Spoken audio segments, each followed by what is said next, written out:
যাদেরকে জাতি গড়ার কারিগর বলা হলো, সেই কারিগররা যদি নিজের সংসার চালাতে না পারেন, চিকিৎসার খরচটুকুও না পান, বাসা ভাড়া দিতে না পারেন, কোন উৎসবে অংশগ্রহণ করার মতো সামর্থ্য যদি তার না থাকে, সেই কারিগরের পক্ষে কি একটা জাতি গঠন করার মতো পরিস্থিতি হওয়া সম্ভব? আমাদের শিক্ষকেরা চিকিৎসার ভাতা পাবে না, আমাদের শিক্ষকেরা বাড়ি ভাড়ার ভাতা পাবে না, আমাদের শিক্ষকেরা পর্যাপ্ত পরিমাণে উৎসব ভাতা পাবে না, আমাদের শিক্ষকদেরকে এখন অবহেলার মধ্যে রেখে আমরা কি বাংলাদেশকে সামনের দিকে এগিয়ে নিয়ে যেতে পারবো? এখানে যেসব শিক্ষকেরা আপনারা উপস্থিত হয়েছেন, আপনারা সেই সব মানুষজন যারা একজন শিক্ষার্থী তার জীবনের প্রথম পর্যায়ে যখন শিক্ষার সঙ্গে সম্পর্ক শুরু করে, ঠিক সেই সময়টাতে আপনারা তাদেরকে মানুষ হিসেবে গড়ে তোলেন। যদি প্রাইমারির শিক্ষকেরা, হাই স্কুলের শিক্ষকেরা, ইবতেদায়ী এবং দাখিল পর্যায়ের শিক্ষকেরা তারা তাদের কর্তব্য সঠিকভাবে পালন করতে না পারে, যদি তাদেরকে নিজেদের জীবন নিয়ে এই শঙ্কার মধ্যে থাকতে হয়, সংসার পরিচালনা করা নিয়ে তাদেরকে নানা ধরনের আশঙ্কার মধ্য দিয়ে দিনাতিপাত করতে হয়, তাহলে ছোট বয়স থেকে আমাদের শিক্ষার্থীদেরকে গড়ে তোলা সম্ভব নয়।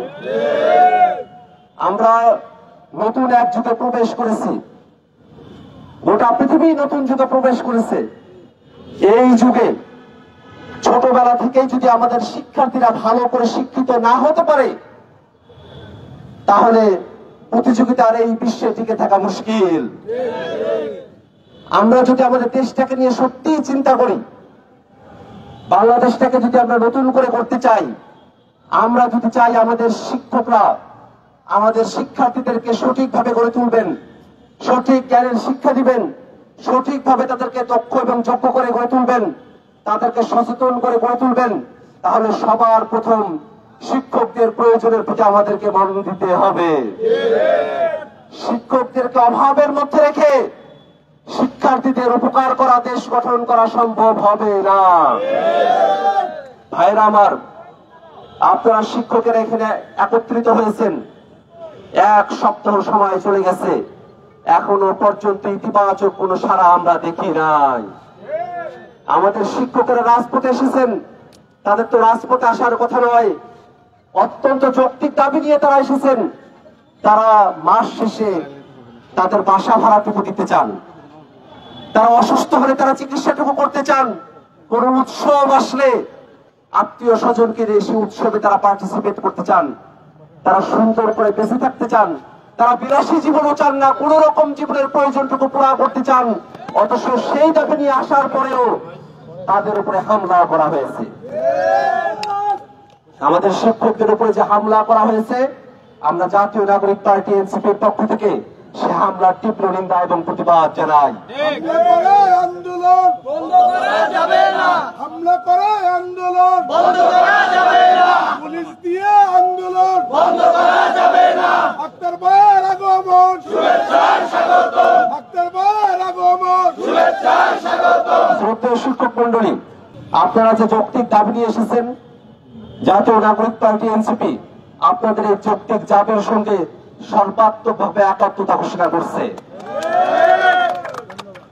আমাদের ফয়সাল মাহমুদ শান্ত ভাই আমাদের পার্টি গঠনের আগে এবং পরের প্রত্যেকটা সময়ে শিক্ষকদের ন্যায্য সকল দাবির পাশে তিনি দাঁড়িয়েছেন।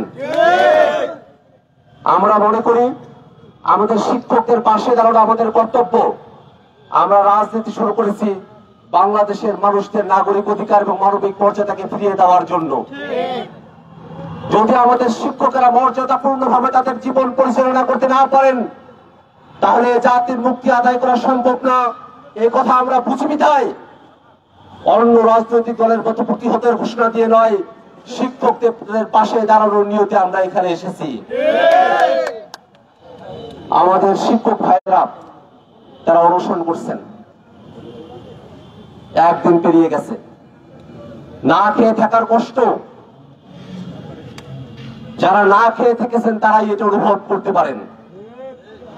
আপনারা 2025-এর যেই সময়টাতে আপনারা অনুসরণ করছেন, 2018-র সেই সময়টাতেই ঢাকা বিশ্ববিদ্যালয়ের ভয় মিনিটের প্রশ্ন ফাঁসের প্রতিবাদে আপনাদের থেকে কয়েকশো মিটার দূরে রাজু ভাস্কর্যের পাদদেশে আমি অনশনে বসেছিলাম।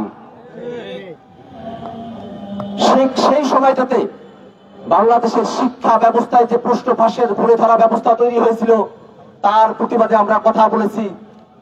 বাংলাদেশের শিক্ষার্থীরা, বাংলাদেশের শিক্ষকরা সেই আন্দোলনকে সমর্থন জানিয়েছিলেন। আমরা মনে করি বাংলাদেশ থেকে যদি প্রশ্ন ফাঁসকে হটাতে হয়, বাংলাদেশ থেকে যদি নকলকে হটাতে হয়, বাংলাদেশ থেকে যদি শিক্ষা বাণিজ্যকে হটাতে হয়, সবার প্রথমে শিক্ষকদের যৌক্তিক দাবিগুলোকে পূরণ করতে হবে। আমাদের শিক্ষকেরা যদি মর্যাদা নিয়ে বাঁচতে পারেন, জাতি হিসেবে আমরা আরো অনেক মর্যাদার আসীন হতে পারবো। ভাইরা আমার, আমাদের শিক্ষক মন্ডলীরা, আপনারা অনেক কষ্ট করেছেন, আপনারা অনেকে অসুস্থ হয়ে পড়েছেন, আপনাদের স্বাস্থ্যের অনেক অবনতি তৈরি হয়েছে। আমাদের জাতীয় নাগরিক পার্টির তরফ থেকে আমরা একটি মেডিকেল টিমকে দায়িত্ব দিয়েছি, যে টিমের দায়িত্বে ডক্টর আব্দুল আহাদ ভাই সহ তার সঙ্গীরা রয়েছেন। আপনাদের যে কোনো ধরনের শারীরিক বিপদ আপদের সময়টাতে আমরা জাতীয় নাগরিক পার্টি এনসিপির তরফ থেকে আমাদের মেডিকেল টিম সর্বাত্মক সহযোগিতা নিয়ে আপনাদের পাশে থাকবে ইনশাআল্লাহ। একই সাথে বাংলাদেশের যত শিক্ষকেরা আছেন, বিশ্ববিদ্যালয় থেকে শুরু করে নিয়ে প্রাইমারি স্কুল পর্যন্ত, তাদের যত যৌক্তিক দাবি দাওয়া আছে, সেই যৌক্তিক দাবি দাওয়াগুলো অন্তর্বর্তীকালীন সরকার তার সময়কালে বাস্তবায়ন করবে, সে আহ্বান আমরা সরকারের কাছে রাখতে চাই।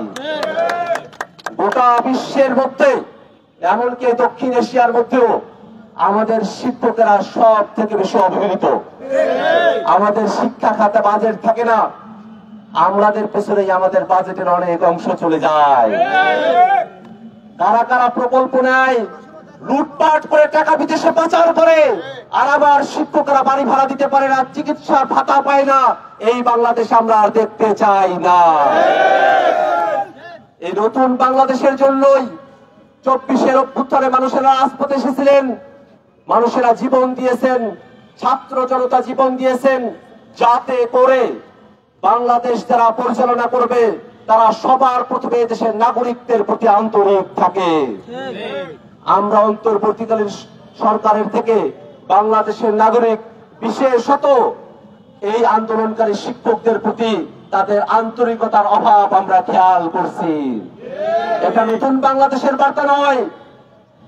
যারা সমাজের সব থেকে সচেতন শ্রেণী, যারা দেশটাকে টিকিয়ে রাখেন, যারা বাংলাদেশকে নানা ধরনের গুজব থেকে, নানা ধরনের সংকট থেকে উদ্ধার করেন, যারা আমাদের শিক্ষার্থীদেরকে সচেতন করে গড়ে তুলেন, তাদের প্রতি অবহেলা এটা গোটা জাতির প্রতি অবহেলা হিসেবে চিহ্নিত হয়।